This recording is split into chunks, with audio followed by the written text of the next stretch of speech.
आदिल साहब, आपकी तरफ आऊँगी। जिस तरह से मुस्तफ़ा कमाल साहब गुफ्तगू कर रहे हैं और इलेक्शन कमीशन पर इल्ज़ामात लगा रहे हैं, और जिस तरह से उन्होंने ये बात की है, जब सुप्रीम कोर्ट ने कह दिया, इलेक्शन कमीशन ने कह दिया इंतखाबात हो रहे हैं, तो फिर जिस तरह की ये सियासत की जा रही है, क्या देख रहे हैं आप कि आने वाले दिनों में मामलात मज़ीद ख़राब होते हुए दिखाई दे रहे हैं, या फिर ये मामला फिर अदालत की तरफ जाएगा? देखें, बड़ा अनफॉर्चुनेट है कि इलेक्शन कमीशन की साख पर इंतखाबात से इतना अरसा कबल जो हैं वो सवाल उठाए जा रहे हैं, उंगलियां उठाई जा रही हैं।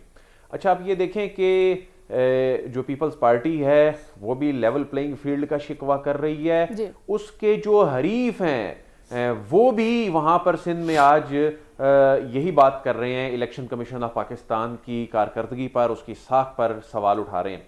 लेकिन इस पर बात करने से पहले जो साथ साथ के साथ आप गुफ्तगू हो रही थी, जिसमें 342 वाले मामले पे बात हो रही थी, मेरा ख्याल है कि ये तो चीज़ वाज़े हो चुकी थी कि 25वीं आइनी तरमीम के बाद जब फाटा की नशस्तें जो हैं वो 12 से कम करके, यानी जब उनका मर्जर हुआ तो ये 6 कर दी गई थी।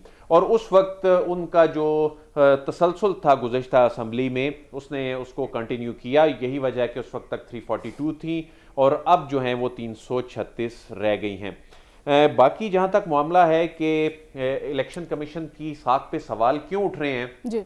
देखें, इसका जिम्मेदार Khalistan election commission of Pakistan है। वो इलेक्शन कमीशन ऑफ पाकिस्तान क्यों सबके लिए उसका जो तराजू है वो बराबर नजर नहीं आता। मैं सिर्फ इलेक्शन की बात नहीं कर रहा, मैं इंट्रा पार्टी इंतखाबात की बात कर रहा हूं। अगर अभी एक इंट्रा पार्टी इंतखाबात से मुतल्लिक फैसला आया, बहुत अच्छी बात है, बड़ा जबरदस्त फैसला आया है। जी। लेकिन क्या कभी इलेक्शन कमीशन ऑफ पाकिस्तान ने किसी और सियासी जमात के इंट्रा पार्टी इंतखाबात की कोई स्क्रूटनी करने की कोशिश की है या सोचा है? कोई देखिए अदील, ये बड़ी खतरनाक आप बात कर रहे हैं। मैं कहना चाहता हूं कि अदील का माइक बंद कर दें। ये दीगर पार्टीज के अंदर जमहूरियत की बात कर रहे हैं, इनका माइक बंद करें।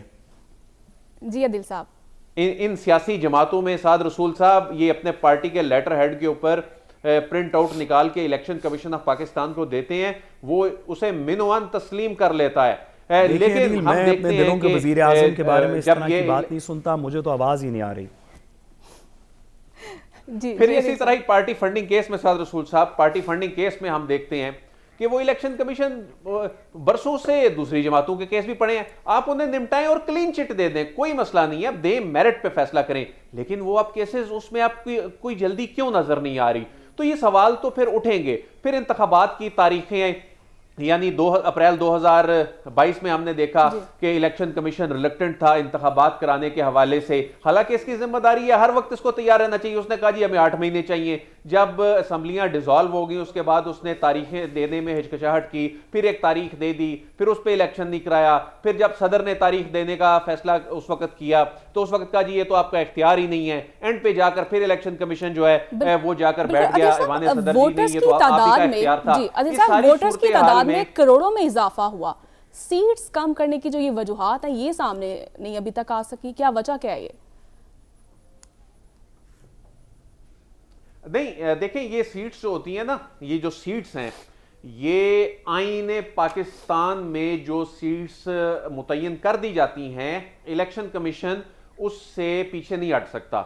इलेक्शन कमीशन ने जो हल्का बंदियां करनी हैं वो उनकी बाउंड्रीज तो तब्दील कर सकता है आबादी के लिहाज से। उसमें फिर करना यह होता है कि जिस तरह आपने फरमाया कि आबादी बढ़ गई या वोटर्स बढ़ गए, उसमें फिर वो हल्के को एक्सपेंड कर देते हैं, उसको बढ़ा सकते हैं, उसको कम कर सकते हैं पॉपुलेशन के लिहाज से। लेकिन जो नंबर ऑफ सीट्स हैं, इलेक्शन कमीशन जो है वो उसको आइन के मुताबिक उसने चलना होता है और वो उसने आइन के मुताबिक ही ये किया है।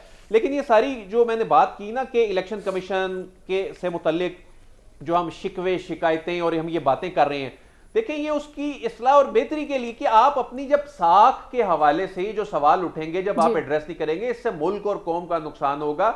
अभी तो इलेक्शन आना है, इलेक्शन डे पे क्या दोबारा वो तमाशा लगाना है जो हमने पिछली 1-1.5 दहाई में भुगता और सड़कों पे मामलात जो हैं वो तय होते रहे। हम ये अफोर्ड नहीं कर सकते। अब हमने स्टेबिलिटी की तरफ जाना है और खुदारा इलेक्शन कमीशन इस मामले को देखे और ये साख के हवाले से वो सियासी जमातों को एंगेज करे।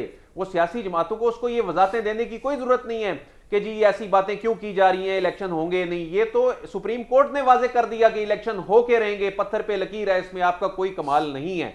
लेकिन आपका जो काम है शफाफ इंतखाबात कराने के हवाले से, आप उस साख को तो बेहतर करें। नहीं करेंगे तो फिर यही काम जो शुरू हो गया है, जो मुस्तफ़ा कमाल साहब कह रहे हैं, जो बिलावल साहब कहते हैं, जो दीगर सियासी जमातें कहती हैं, फिर एक ही जमात रह गई है जो अभी तक बात नहीं कर रही। मुझे लगता है एक टाइम वो भी आ जाए शायद कि वो भी ये तो फिर वही बात होगी ना, साड़ी गाल हो गई है आदिल साहब शफाफ इंतखाबात के हवाले से।